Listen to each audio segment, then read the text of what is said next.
x square plus y square equal to 74 மற்றும் xy அப்படினா x into y x multiply y equal to 35 எனில் x plus y divided by x minus y இன் மதிப்பை காண்க.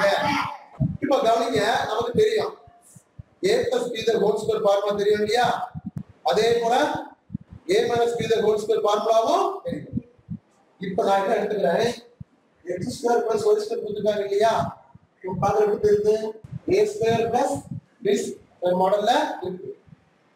x y என்ன ab இல்லையா? ab இதெல்லாம் இருக்குது.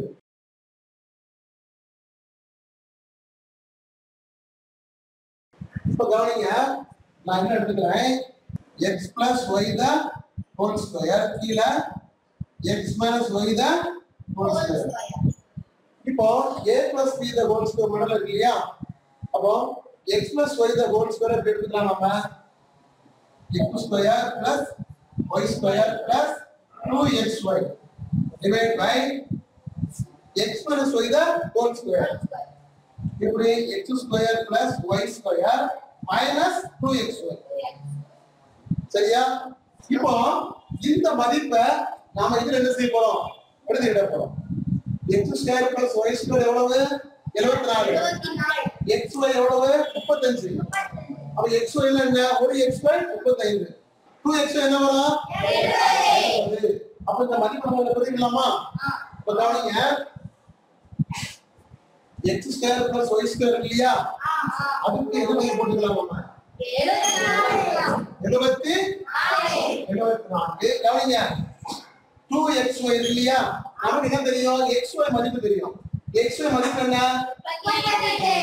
அப்போ பிளஸ் 2 into 35. கீழ வாங்க, x square plus y square. இதுக்கு என்ன மதிப்பு? 74. என்ன வரணும்? மைனஸ் வரணும். மைனஸ் 2xy க்கு 2 into 35. சரியா? இப்போ கவனிங்க, 74 கூட்டல் 2 into 35 என்ன வரும்? 70. கீழ 74 மைனஸ் 2 into 35. சரி, இப்போ இந்த 74 70 என்ன செய்யலாம்? ஆட் பண்ணணும், கூட்டணும்.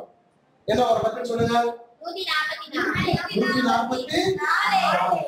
74 இருந்து 70 கழிச்சா என்ன? 4. இது இல்லையா? இதனுடைய மதிப்பு, இதனுடைய மதிப்பு 144/4 இல்லையா? x plus y the whole square divided by x minus y the whole square. இதனுடைய மதிப்பு என்ன? 144/4. கவனிங்க, x plus y the whole square divided by x minus y the whole square equal to 144/4. நமக்கு என்ன மதிப்பு வேணும்? x plus y divided by x minus y இந்த மதிப்பு தான் நமக்கு வேணும் இல்லையா? அப்ப நாம என்ன செய்யறது? இப்போ இங்க அடுக்கு இருக்கு இல்லையா? இப்போ ரெண்டு பக்கமும் என்ன செய்ய போறோம்? நம்ம ஸ்கொயர் ரூட் எடுக்க போறோம். ரெண்டு பக்கமும் ஸ்கொயர் ரூட் எடுக்க போறோம்.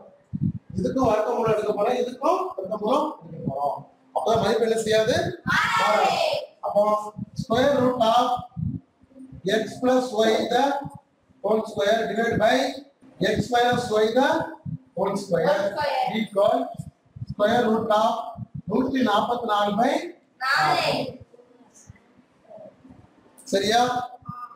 இப்போ ஸ்கொயர் ரூட் எடுக்கும்போது அடுத்து என்ன செய்யுது? போயிடும். அப்ப என்ன வந்துருங்க? x plus y கீழ x minus y வந்துருச்சா நமக்கு?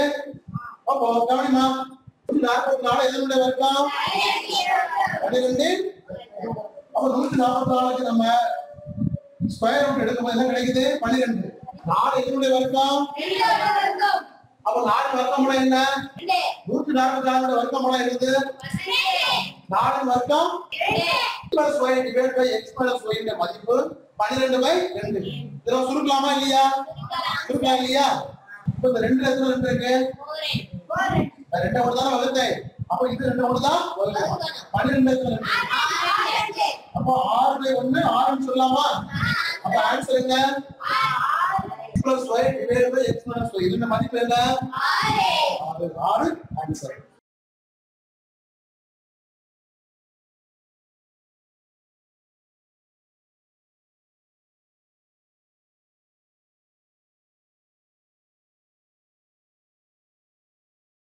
வந்து 8/7 இல்லையா? எனில் x² + y² divide by x² - y² இன் மதிப்பு காண்க. இல்ல கவனிங்கம்மா. x / y மதிப்பு என்ன? 8/7. அப்போ x மதிப்பு என்ன? x = 8 y = 7. இப்போ இந்த மதிப்பை நாம என்ன செய்ய போறோம்? இதுல பிரதியிட போறோம் இல்லையா? இப்ப கவனிங்க. x = 2 கூட்டல் y = 2 வகுத்தல் x = 2 மைனஸ் y = 2. சரி. இப்போ x இன் மதிப்பு என்ன? 8. y இன் மதிப்பு என்ன? 7.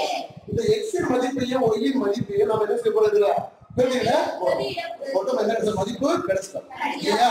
அப்போ x² என்ன? x மதிப்பு என்ன? அப்ப x² க்கு மேல என்ன போடணும்? ஸ்கொயர் பிளஸ் y மதிப்பு என்ன? 7. 7 ஸ்கொயர். அடுத்து கவனிமா. x² இல்லையா?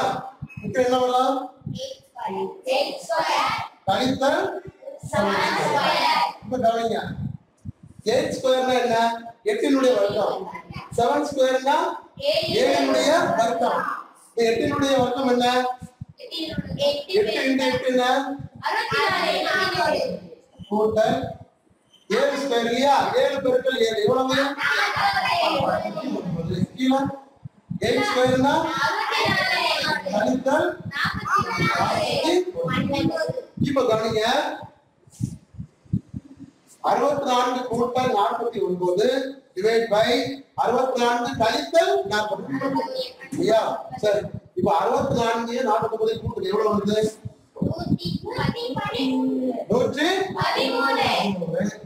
64ல இருந்து 49 கழிக்கலாமா? கழிச்சா என்ன வருது? 15. இப்போ இந்த ரெண்டு நேரம் சுருக்க முடியுமா? இந்த ஒன்றாம் ஸ்தானத்துல 5